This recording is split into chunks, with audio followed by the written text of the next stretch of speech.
Bonjour à tous, on repart sur le sertissage de cabochon pour faire une bague cette fois. Je vous renvoie au tuto que nous avions fait avec un rivoli rond pour ces petits chats. J'ai pris un cabochon ovale, à savoir que pour le départ, il vous faudra 30 perles cette fois. Donc mon cabochon est déjà serti. Je vous reprends au moment de décider de ce qu'on va en faire. Donc là, une bague aujourd'hui. Donc vous allez placer votre fil sur la rangée de perles délicates du milieu. Vous savez, vous avez une petite croix. Donc vous allez placer votre fil là où... Donc moi j'ai choisi de ne pas faire le tour complet. Donc c'est à vous après de choisir où vous voulez le mettre. Moi je suis partie du milieu, du côté le plus large. Et donc je vais prendre sur mon aiguille un délicat une fois que je passe là où je veux. Et je vais passer mon aiguille dans la perle déjà tissée suivante. Et je vais faire ainsi de suite, je vais en placer 6. Ça va me servir de base pour faire mon tissage après autour. Donc 6, après il faut en mettre plus, vous pouvez faire le tour avec ce que je vais vous donner. Moi c'était juste parce que je voulais quelque chose d'asymétrique. Une fois que j'ai placé mes 6 perles, ou le nombre de perles que vous voulez, pour pas s'embêter, faites le tour en fait en zigzagant pour retourner sur la première perle que vous avez posée. Ensuite on prend des taureaux, donc là ce sont des 11-0, la couleur que vous voulez, et on vient simplement les glisser entre chaque perle qu'on a placée au tour d'avant. Donc là il n'y a rien de très compliqué. Une fois qu'on a fini, on reprend nos délicats et on retourne dans l'autre sens et on place un premier délicat et ensuite on en place 2 parce que les taureaux font un espace un peu plus large. Donc vous passez un délicat, ensuite 4 duos de délicats et à la dernière vous remettrez un seul délicat.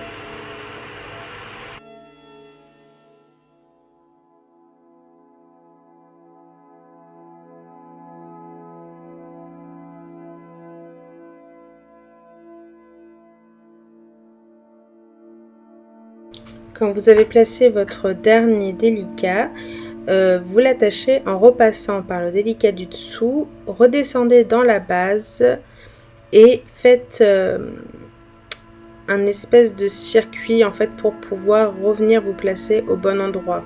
C'est un peu la technique comme le peyote impair en fait. On repart en arrière pour mieux repartir en avant. Et après on va devoir choisir la finition, soit comme la bague violette que je porte, soit comme le tuto va être. Donc si c'est la bague violette que vous décidez de suivre, le tour d'après sera juste de remettre des délicats au-dessus des taux, un délicat au-dessus de chaque taux. Et là du coup pour cette version là, il faut prendre une taux qu'on vient de placer au-dessus de l'autre taux comme on a fait. On se resserre des perles du tour d'avant pour mettre la perle successive.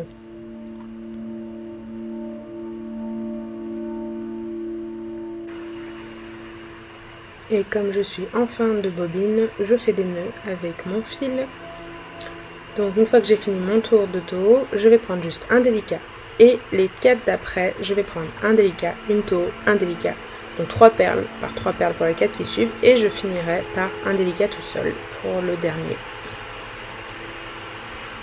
Après, vous pouvez vous amuser à continuer à agrandir ce tissage.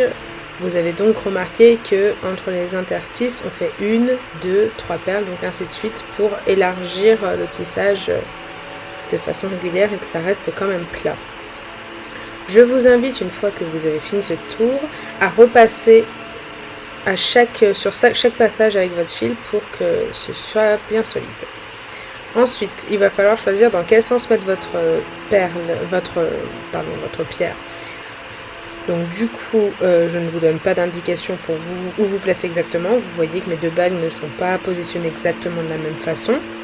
La seule chose importante, c'est de faufiler votre fil jusqu'au premier rang de délicat, donc le plus proche du fond du cabochon, pas le dessus, le dessous. Et une fois que vous avez choisi où vous voulez vous placer, vous prenez un délicat que vous allez passer dans le délicat suivant déjà tissé, un deuxième, et en fait ça va vous faire une base pour faire un anneau avec un système de tissage tout simple pour faire du peyote pair. Donc le peyote pair, il n'y a rien de compliqué, c'est 2 perles par 2 perles et en fait votre fil est à chaque fois instinctivement placé là où vous devez repartir pour remettre une perle.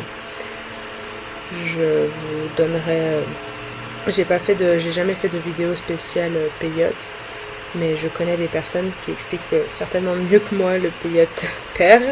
Mais il n'y a vraiment rien de compliqué. Enfin, si vous savez tisser jusque-là, vous devrez réussir à faire du peyote.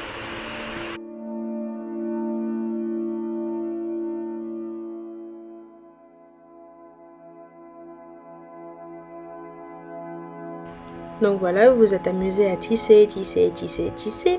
Vous avez atteint la longueur que vous voulez et du coup, on va travailler avec de nouveau la base. Donc votre fil pour l'instant part de votre bague, enfin de l'anneau. Vous allez piquer en face là où vous voulez rattacher votre anneau, donc faites-le de façon parallèle, sinon ça va être tordu. Donc vous piquez côté cabochon, vous piquez la perle qui dépasse du côté de votre anneau et vous repiquez dans la perle en face. En fait, les perles d'en face vont correspondre à celles que vous auriez ajoutées pour agrandir votre anneau logiquement. Et donc du coup c'est une fermeture en zigzag. Pour solidifier le tout, repassez plusieurs fois, deux ou trois fois dans ces perles là que vous venez de serrer. Et ensuite repasser avec le fil qui reste dans tout votre anneau pour le rendre plus solide, si possible au moins jusque de l'autre côté. Faites-le une fois ou deux aussi pareil. Donc voilà, c'était pas un tuto vraiment on va dire débutante, ça va être plus une idée qu'un cours particulier, mais je trouvais ça sympa. Jouer avec les couleurs, avec les effets, donc la version un peu plus petite, un peu moins de dentelle.